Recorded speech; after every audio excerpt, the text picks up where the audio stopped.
Have you ever found yourself in a tight spot, desperately needing some quick cash? Maybe your car broke down, or an unexpected bill popped up. And just when you thought all hope was lost, you remembered you have friends who use Chime. So, the question is, can you actually get money from Chime Spot Me? Let's dive in and find out. Chime has become a popular banking app, offering a range of features including Spot Me. It's essentially an overdraft protection service that allows you to spend up to $200 without having enough funds in your account. But can you borrow from a friend's Spot Me? Or can you somehow transfer that Spot Me money to your account? Let's clear the air right now. You cannot directly get money from someone else's Chime Spot Me. It's not designed to be a lending platform between friends. Spot Me is a personal line of credit extended to you by Chime, based on your account activity. Understanding Spot Me. Before we move on, let's clarify how Spot Me works. It's not a freebie. Chime assesses your account history to determine your Spot Me limit.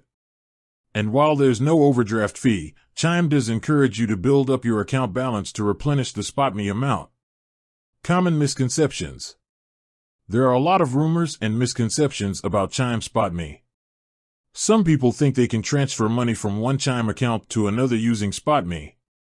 That's not how it works. Spot Me is linked to your individual account, not a shared pool of funds.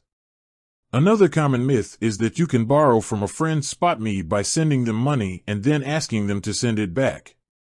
While this might work between friends, it's not a reliable or sustainable method. Plus, it's risky because you're relying on someone else's financial situation. Alternative ways to get money. So, if you can't directly get money from Chime Spot Me, what are your options? Traditional loans. Consider personal loans, payday loans, though these often come with high interest rates, or loans from family or friends. Side hustles. Explore opportunities to earn extra cash through freelancing, online surveys, or selling in used items. Credit cards. Use a credit card responsibly, but be aware of interest charges and potential debt. Budgeting and saving. Evaluate your spending habits, create a budget, and build an emergency fund. While Chime Spot Me is a handy tool for short-term financial relief, it's essential to understand its limitations. It's not a cash advance or a loanable fund. If you're in need of money, explore other options and focus on building financial stability. With that said, thanks for watching, and until next time.